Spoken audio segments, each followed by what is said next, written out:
The Oregon Ducks got shafted in a way that we really haven't seen in recent memory in college football. That team went 13-0, undefeated throughout the regular season, won the Big Ten championship, and then was rewarded by playing the best team in the college football playoff. I understand Oregon beat them at home. They lost to Michigan, but what wound up being the best team in college football, Oregon's 2025 season, is one with a very bright outlook. They are fired up about starter Dante Moore to take over the helm for Dillon Gabriel, who was just a phenomenal talent.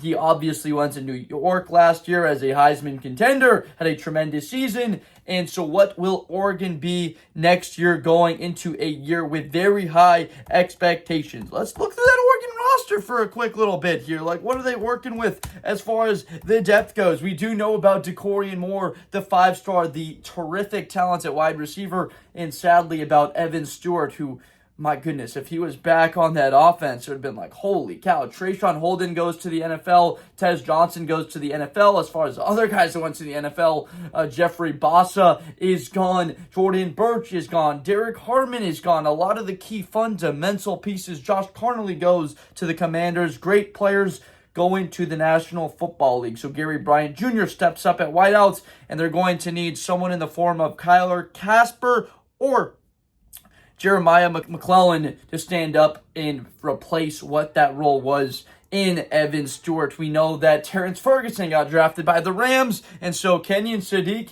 it is your time to shine, baby. Mekhi Hughes, the transfer from Tulane, get that dude the rock 22 times and let him pound it down somebody's throat effectively, because that kid can run the heck out of the football. Oregon's got a great start to the year ahead of them. They're going to be 4-0 before that matchup in the whiteout at Penn State. We'll get to that in a second. But Montana State, 38-10 at home. The perfect opportunity at Alton in these first two games against them, Oklahoma State, to settle in, let Dante Moore get used to playing a different level of college football. The last time we saw him as a starter was just about 2 years ago in 2023 when he was there at UCLA and had all kinds of struggles against a number of different opponents. Like, we didn't even see him get to play against USC that year. He didn't play against Colorado when they came to the Rose Bowl. They beat USC. UCLA did beat USC, but that was with Ethan Garbers at quarterback. So week 2, Oklahoma State versus Oregon. Oregon with a win, 31-14. They flex that defense. Now, the defense last year, of course, got somewhat exposed in the back end of the secondary with the lack of size, but up front, they have size. Mateo Uiagalelei is one of the premier pass rushers at this stage in the sport of college football, especially when you put up that kind of production.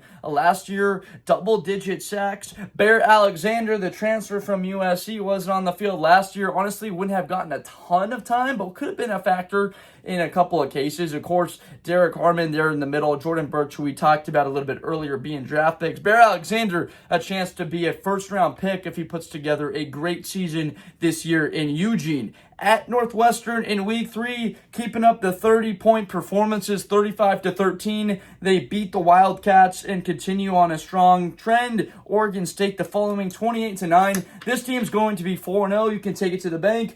FanDuel, ESPN, whatever you want to do with it. 4-0 for the Oregon Ducks with Dante Moore.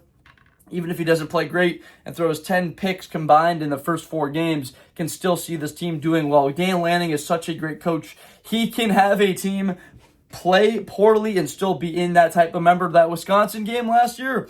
Oregon pulled it out somehow. They were able to do it because Dan Lanning is a great coach, has his boys ready. Now, week 5, the pedal hits the pavement because the rubber meets the road, baby. Because it's the whiteouts. You're at Penn State, Beaver Stadium. 106,747 people are going to be there.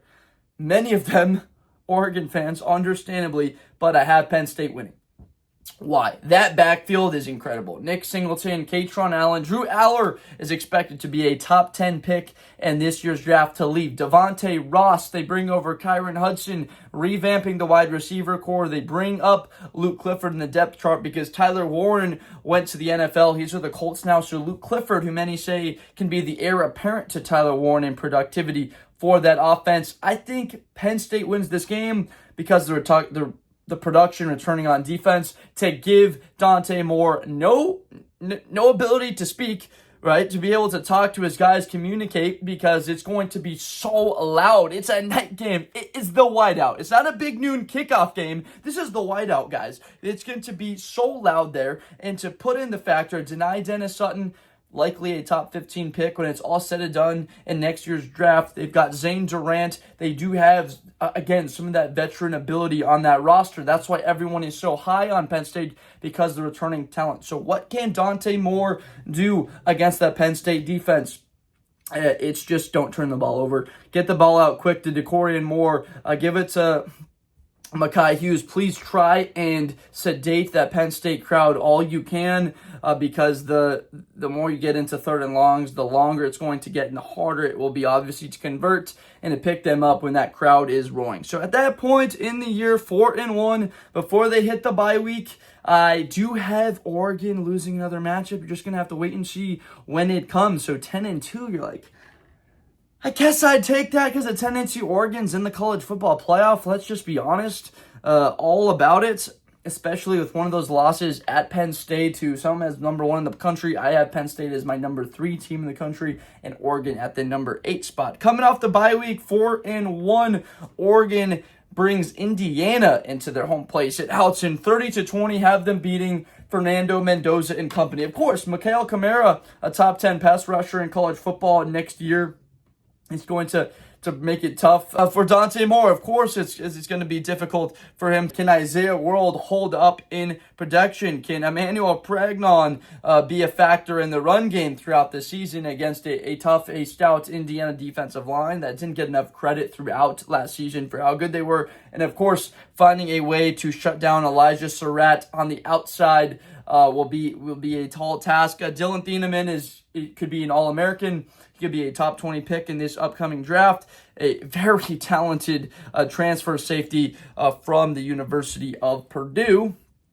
At Rutgers the next week, 5-1, puts them to 6-1. Then Wisconsin have them going to 7-1, 26-14 win. Oregon is well on their way. It's a confident group. Dante Moore, I don't have in my top 10 quarterbacks in college football next year. If he had Evan Stewart, could be a different story. If Terrence Ferguson somehow is able to be on that team. But when you don't have the tight end, when you're going to be trying to get the ball to other guys, when you just had that consistency, Evan Stewart would have been a top 10 receiver in college football this year. Just watch the game against Ohio State last year. Look at the game against the Buckeyes in the Rose Bowl where they didn't have Evan Stewart on the field. It was a completely different team. My goodness. At that next matchup after the bye week, 7-1, they've got at Iowa, Minnesota, USC, Washington. You're like, where's this loss coming? You said 10-2. I don't see a loss on there. Hold on. They're at the Hawkeyes. That's a win. 27-10. They take care of business. 8-1. Iowa, for the most part, is just primarily a defensive team. Of course, like they just like to run the ball and punt it down within the 10-yard line and make you have to go the other direction. Doesn't score a lot of points that way, but they don't give up a whole bunch. Minnesota like to win against the Gophers at home, 38-12. Now that puts them at 9-1 on the year, bringing the USC Trojans to town. That's where I have the loss. Why I have the loss there is Mayava. This kid can throw the football, can throw it accurately, can move and throw it on the run. It's a different type of level than what Miller Moss. He's got a bigger frame than Miller did. The inconsistent we saw from Miller. Very good processor. He's now at Louisville, but he just could not seemingly keep it up consistently and on the big plays. Like you got to close out Michigan. You got to close out Minnesota. You got to close out Penn State last year, an inability to do so. Where this comes in, Bear Alexander for Oregon versus that USC front, of course, but Jacoby Lane, Mekhi Lemon, that USC core of duos receiving the football will be instrumental for them to come up with a win. I've got them beating the Ducks 26-24 at Outson, setting up a very precarious matchup at Washington. 32-17, though, they pull out the win. Remember, Washington and Oregon State a couple years, it was Washington State, actually, I believe, where they had to come up with a Roma Dunze 4th-and-1 to get the first down and to get the ball down their field goal range and get themselves in the Pac-12 title game. Like, it was down to the wire. They could have been, I don't know about eliminated from the playoff. They could have still beat Oregon. Could they have gotten, I actually can't remember if they would have been knocked out of the Pac-12 title contention with a loss there, because they would have been 11-1 overall. But anyway, the 10-2 for Oregon, a college football playoff team, 8th team in the country in my Blitz with Blender rankings. They're going to be a very good team. Absolutely a national championship contender. Dante Moore, though, I do have my concerns. Seen him up close and personal. He played against Washington State, against Cam Ward and company. When they beat Cam Ward and company, Washington State was ranked like 15 in the country for that game, and he threw a pick six that just I didn't think he knew how to play football when he threw that pass. To be honest, quite frankly with you. And it has me doubting what he can do next year. I'm rooting for him. Hope Oregon has a great season next year, and they are right there in the thick of it, which we can assume them to be. So thank you so much for watching this. It was a whole bunch of fun to make. Oregon, of course, feel bad for what happened last year, but not all that bad because I'm a Buckeye fan, and that Rose Bowl was a heck of a lot of fun to be at. But in any case, rooting for them. Dan Lanning, phenomenal guy. Just as good of a guy as he is a coach of college football, and the Ducks are a team that's going to be around the top 3-4 in the Big Ten for a very long time, as long as he is the coach. So please subscribe for more content coming out in the future. We're barreling towards the start of the college football season, and let me know if I'm wrong about the Ducks. If there knows no shot they're losing the whiteout, or they're losing 2 games on the year, let me know. If they're losing more than 2, let me know in the comments, but make sure to subscribe and join the Blitz with Blender community. You do that, please have a great day, and I, of course, will see you next time. Thank you so much for watching. Take care. Best player in college football. That Georgia and Ohio State game, New Year's Eve, is going to be a classic. Josh Blunder, hi everybody, I'm Josh Blunder. To the 40, 35, 30, Espinosa to the 20.